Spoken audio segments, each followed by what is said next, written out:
Hello friends, today in this video I will show you how to insert arrows in Word. So it is very easy to insert it. So now need to change this one. Just select this one and then click on insert and just last symbol and more symbols. So this type of screen will be open. So need to font select this one and subset select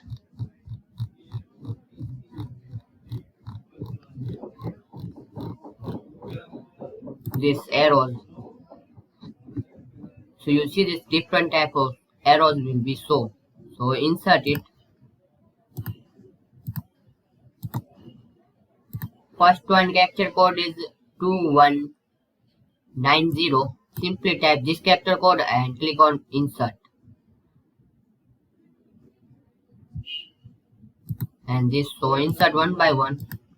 This all select anyway like this.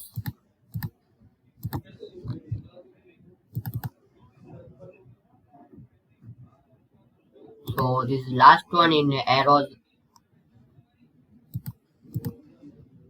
This is first one and this is last one.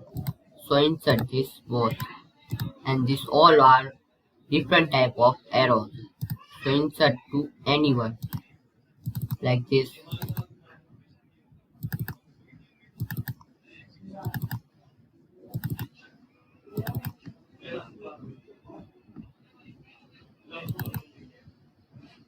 So insert this all. So now close it. So very easily you can insert arrows in Word. So thanks for watching this video. Please comment this video and subscribe this channel for more interesting videos. Thanks for watching again.